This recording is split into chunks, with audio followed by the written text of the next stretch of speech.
speakers, Chris Neumann, hello Neumann, and Theresa Thoryk, Vice President of Human Resources, have helped Erie earn the Great Place to Work distinction, and that's something that you should be very proud of. So in values, into retention, creating a top workforce, they'll share some of their strategies with you that you could probably practically implement tomorrow. So Chris, Theresa, welcome.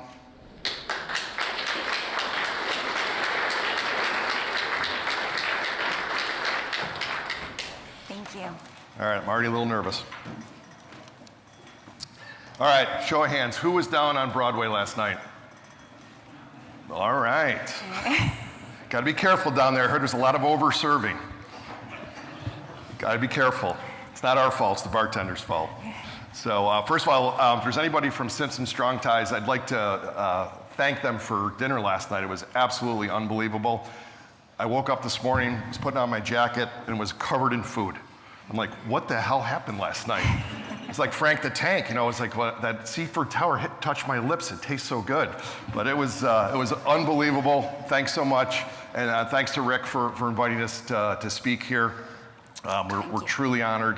Had I known there was this many people, I probably would have said no, but here we are. So we're here to talk about the culture of Erie Materials and how it provides awesome opportunities for our employees and for us. And when we first took on this task of speaking, we started focusing on a lot of the exciting things we're doing now, succession planning, mentoring, strategic planning. And so we were real hot on this. I wanted to be super impressive to all of you and tell you about all these new exciting things we're doing. And one night I was at home and I'm pounding away on my laptop, and my wife says, "What are you doing over there?" And she goes, "You're really typing with purpose." And so I said, "Well, this is what we're doing." And she goes, "Oh, that sounds nice." And I said, "Well, what, you don't like it?" And she said, "Well, is that what your employees think? Are these the things that make Erie's culture what it is today?" And I said, "I don't know. I hope so."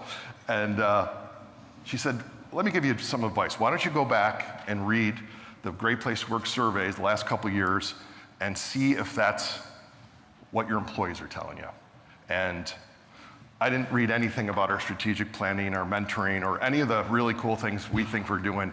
It was all about the little things that we're doing that make them feel safe in the workplace, things that make them feel appreciated. And so we did a kind of a 180 and said, let's just talk about what we're doing now that makes for a real happy workplace, that keeps our employees engaged and sticky to our company. So we're kind of broke it down into three. Oh, there you go. First of all, I'm sorry, just a brief history on Erie. My father bought Erie Materials in 1973 with 3 employees. There's the picture of it right now. There's the family vehicle. Today we're at 400 employees, 10 different locations, New York, Northeast Pennsylvania, and I am the second generation, and I have 4 kids, and hopefully there'll be a 3rd generation, but they have not joined the company just yet. And that building still stands today. It may look a little bit different, but it still stands today. Yeah. If we were really smart business people, we would have torn it down and started over, but we didn't. But to talk about those 3 employees that my father inherited with the business, the truck driver was an alcoholic and wasn't afraid to drink on the job. The warehouse guy had emphysema, so he could barely walk from point A to point B without hacking up a lung. And the bookkeeper was cooking the books and stealing what very little profits were there. So it was a tough start for Bob Neumann. So he quickly had to reset his staff of 3. And it was there that he started hiring people that matched up with what he saw, and it wasn't anything formalized. It was more of a gut thing that, hey, I really like you. I think you could do well here, and that was kind of the beginning of our core values. But yeah, it was a tough start. So we're going to talk about kind of 3 things that are kind of the foundation or pillars of our culture. One is employee benefits. I know that's kind of like a Captain Obvious thing. But you'd be surprised. I've been involved in a couple peer groups over the last 20 years, and we sit around and we talk about hiring employees and the struggles, and guys would be like, well, I can't attract any good people. And I said, well, what are you paying them? He said, well, we start them right around minimum wage, but they're factory workers. And he said, you don't understand, you don't have any factory workers. I said, well, it doesn't sound like you have very many either. So, yeah, you know what? It's the benefits and the wages, it's why the employees come to work, and it's what's gonna get them in the door. What you do after you get them in the door is different. I want to talk a little bit about how we took our human resource department from more of an administrative arm of the company to a strategic, and Theresa can speak to that because she was a part of it. And then we do a lot of fun stuff for our employees. We give them the ability to do their own events and do things that, again, makes them feel appreciated, helps build relationships, friendships. The families get to see what Erie Materials is all about. We're going to talk a little bit about that. But we're going to keep it real simple and keep it going. The picture is difficult to see, but this is an offsite for all of our inside sales employees, along with management and our administrative branch operations. So it's a great day for them to come and have some nice cornhole competition, have some drinks, and to be able to exchange pleasantries with their coworkers that they might not normally interact with on a day-to-day basis. So as Chris said, we span across Syracuse and Pennsylvania, so this gives them a great opportunity to connect with their coworkers. And as much as they love the cornhole tournament, I think they like the 4-hour open bar even more. But we also give them the next day off too. So that night we stay at a casino in upstate New York. They're free to do whatever they want after the tournament, and then we give them the day off, just as a way to say thank you. The inside sales, as you know, it's easy group to forget. We can't operate without them, but we do for one day because we want to just show them that we care about the work they do, and we appreciate it. The outside sales get to go play golf and go out to all these great things, and these people we kind of forgot about, so we wanted to do something special. So looking at our benefits from an overall perspective, I know there's going to be a presentation after us talking about benefits, but as the landscape continues to evolve, so do the benefits and the way in which we need to engage and look at benefits, because with the different generations coming together, it actually becomes less important to the Generation Z versus the baby boomers. So, and if you don't know this, just ask them on the way in, because they will tell you. Oftentimes, they want to know, the Generation Z wants to know about how they're going to get a promotion, what training opportunities you have. Although the benefits are nice, they don't need to be as significant as a baby boomer would expect them to be. So as you are looking at your benefits, as the years go by, I would actually encourage you to survey your employees as well as look at those, because you can see it when open enrollment comes around, for those of you that have that opportunity or that exposure to be able to see how that is being utilized. So at our company, we're very prideful about our benefits. The Neumanns were very, I'm trying not to embarrass Chris, but also Go right ahead. ensure that he also knows how generous our profit sharing plan is. So it was really with his dad and with Chris that thought it was very important for employees to have a retirement, because as most of you probably know, our warehouse employees make a good wage, but sometimes it can be very difficult to support a family still and make a decent contribution to a profit sharing or a retirement plan. So the Neumanns for the company have made a concerted effort to make a very generous donation or contribution to all of the employees really since inception of the company, and that's ranged anywhere between 6% and 10% throughout the course of the company. So even though there was the downturn of the economy, we're going to the 90s because for our company, for COVID, we actually made out very well, unlike some companies and or industries. So in the downturn, there was still a contribution that was made. The company has always given out increases, and we pay at a very good starting wage, and we do that because we want to attract people, good people that will make it a career at Erie Materials. Could we pay them minimum wage? We could, but that's not who we are as a company, and that wouldn't be taking care of our people. So that's one of our viewpoints and our vision and how we take care of our employees. And some of the benefits that you see up there were suggestions from our employees. Can we go from a vacation day, personal day, sick day to a straight PTO day? Because the people, some people, as you know, they're going to take whatever days you give them. And some people aren't going to take sick days. So we, based on what they told us, we changed that. The 4-day week, we're a very seasonal company. We get about 120 inches of snow a year. We can afford to do 4-day work weeks in the winter.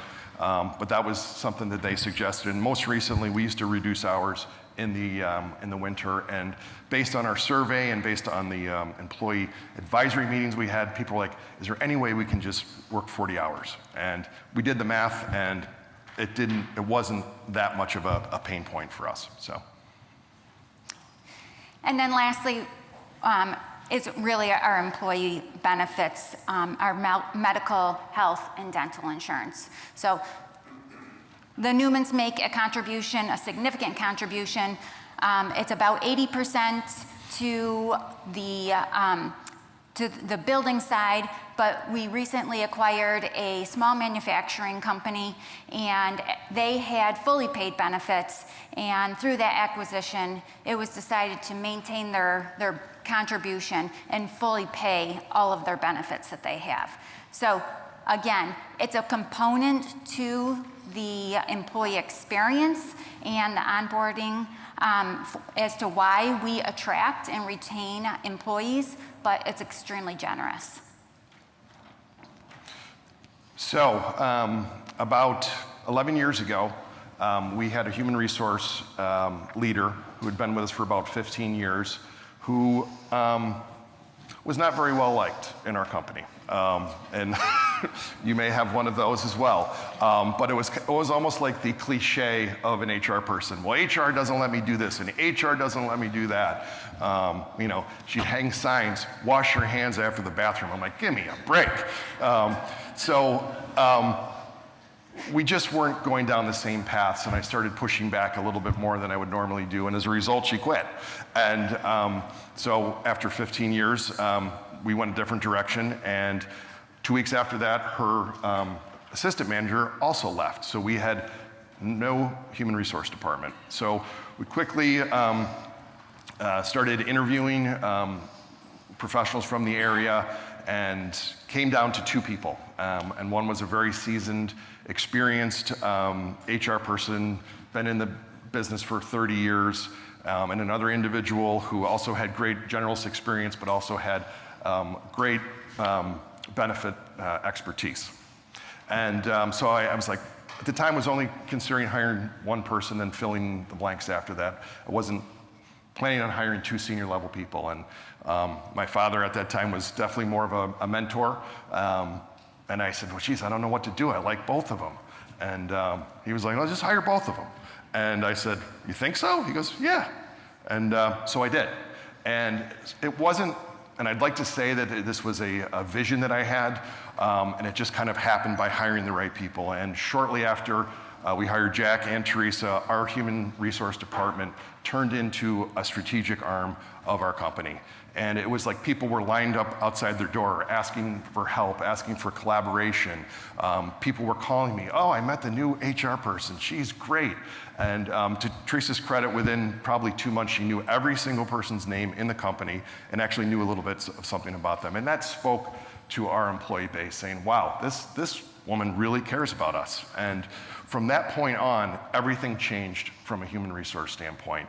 The amount of calls that they get, the amount of help and support that this group provides now has to support our culture, without a doubt. And maybe you can talk a little bit more about how you and your department shows up. And Jack is no longer with the company. Unfortunately, he passed away. But Theresa, it was a no-brainer to put Theresa in that position and take over.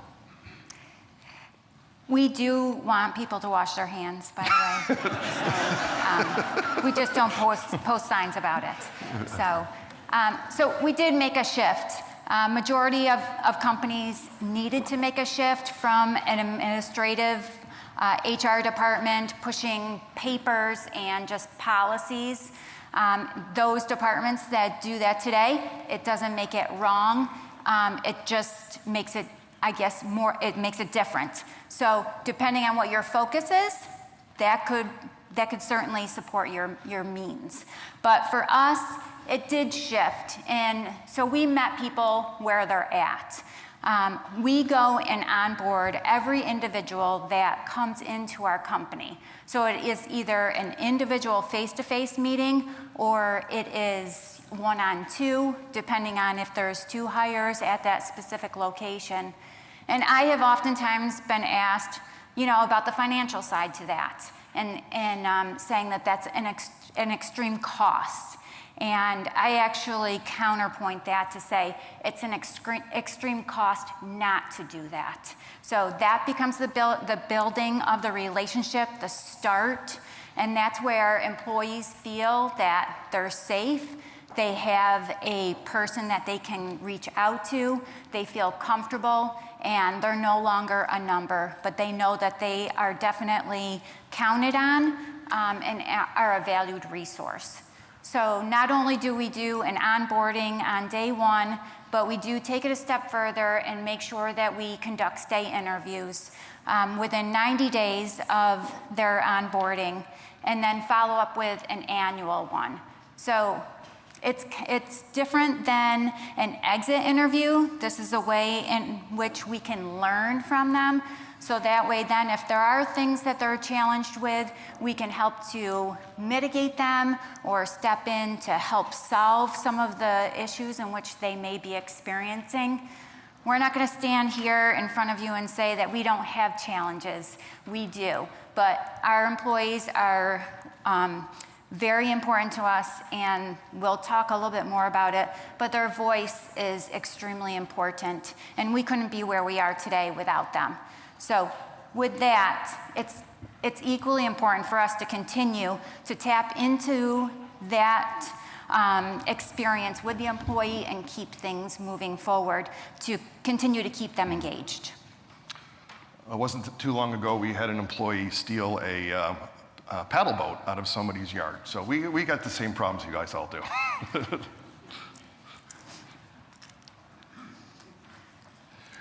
So one thing we're really proud of is how we've reached out to our employees to hear their voice. Now, we do the Great Place to Work survey, which got us here today. We've been doing it for 6 years. Each year, we're very proud that we've been a certified Great Place to Work. And I encourage you, if you're not doing one of these surveys, to do it. It is expensive, but it gives you a foundation, a baseline, and you see trends within the company, within a location. We've been able to pinpoint issues from the survey, make changes in leadership, and see how that survey changes the next year. Now, I was sitting next to Patrick, who was just up here speaking last night at dinner, and one of the challenges is you get a lot of information. So it is hard to kind of digest all of that and prioritize what you need to do. But it is, I think, a very valuable exercise to go through. And plus, it's fun to say, hey, I'm a great place to work. So other things that we do, we have employee advisory meetings, and we've mixed these up throughout the year. Sometimes we'll bring in a cross-section from every location of a specific position. So we'll have 10 inside salespeople or 10 outside salespeople, et cetera. And we talk to them about, how is your job going? What do you like? What do you dislike? What can we do better? What are your challenges? And we start all these meetings with a very frank, listen, you can say anything. Nothing is going to go against you. You're not going to hurt our feelings. Just tell us what's going on. And you get your fair share of ridiculous comments. There's no doubt about that. But you also get some really, really good things. Other times we'll focus on an individual location.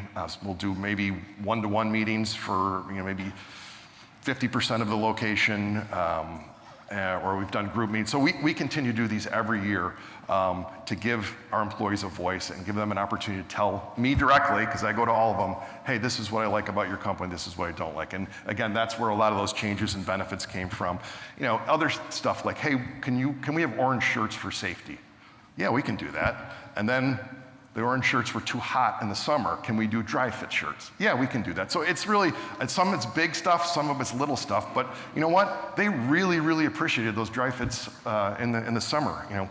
We're actually upstate New York. We don't handle the heat very well. So, and again, some basic stuff. A strong open door policy. I tell everyone they can call me at any time, whether I'm at home, whether I'm at work, whatever's on their mind, and people do take advantage of that, and I think that transcends down to all of our leadership, that hopefully they're all doing the same thing. And then again, we put a lot of effort into our annual performance reviews, which were kind of rubber stamped prior to Theresa taking over, but it is so important to hear what's going on. I think, at least I often thought I knew everything about what was going on in my company, and I knew in some cases very little, because I'm not out there every day. So this has been something that has been a game changer for us. It is time consuming. Sometimes I walk out, I roll my eyes, I'm like, I can't believe they asked me that. But they asked it, and I got to respond and say, I hear what you're saying, and this is why we don't do that. So there's no second guessing. There's no scuttlebutt. The rumor mill at all companies is amazing. I was very naive, but rumors get spread. So this is my opportunity to kind of squash some of those rumors. Hey, I heard you're for sale. No, we're not for sale. And please, we're never going to be for sale. So, anyways. One point that I would caution everybody on, if you are going to conduct a survey, please make sure that you are ready to receive that feedback and take action on that feedback. The survey is only as good as your action or intent is behind it. So if you're just doing a survey to check a box, then you'll actually lose credibility and work in a negative direction. So that would be just a word of advice if you are going to conduct a survey. And the Great Place to Work survey works for us, but as Chris said, there's many other surveys that are out there. There's pulse surveys that you can develop within your company. There's certainly other engagement surveys, but this is some of the feedback. We get a word cloud back, and this is some of the feedback directly from our employees on what makes our company a great place to work. So we do give this feedback back to our employees. And there's about 90 questions that are with the survey, so it's extremely lengthy, but it hits a lot of different areas. And one of those is about their safety, about their growth, about our culture. And so we do take that very seriously. Go back to our managers and then talk to the employees about how we can take that information and then make those changes and or improvements. So. One of the last EAC meetings that we held, I think someone asked Chris if he could stop the snow. So he's still working on that one. So there's a picture of me and my two daughters. I have 4 kids. And that was at a recent, we have an annual sales and management retreat. And there's no meetings. It's not mandatory. If you don't go, you do have to work, though. You don't get a couple days vacation. And we all meet down at this fishing lodge that's fairly centrally located on this wonderful river in upstate New York. And I cook dinner for everybody. It's usually about 80 or 90 people. And I've got a big smoker. And so my kids came down and helped me this year, which was really impactful. Even though they're not in the business, they wanted to be a part of it and really appreciate it. But we do a ton of stuff like this. We actually require all of our locations to have 3 different events a year. One for the employee, and that could be a golf outing, a bowling tournament, skeet shooting, et cetera. Whatever speaks to that location, we ask them to do a couples event with their significant other. That's usually a holiday party, but others have done a dinner cruise on one of the lakes or one of the rivers, but just to thank the spouses who support our employees. And then we ask them to do a family event too, and could be a baseball game or amusement park or a picnic or anything like that. But we really, I'm disappointed if they don't get this done every year, because I think it's a big part of who we are, and it shows that we not only appreciate what they do, but what their family does to support that too. And then we're constantly providing meals, pizza, sandwiches. I mean, feed your people and they're always happy. And then the last thing is we have a volunteer time off policy where each employee gets 24 hours during the week, during the work week. And my wife, Amy, actually leads that. And you can do habitat. We walk dogs at shelters. Habitat for Humanity, food banks, et cetera. And that has been a big part of, you end up spending different time with different people. So I think we're out of time. So with that, I just wanted to share that our average length of service is about 12 and a half years. If I was a true salesperson, I would just say that it's about 13 years, but it's about 12 and a half, and actually that has dropped a little bit over the course of the years.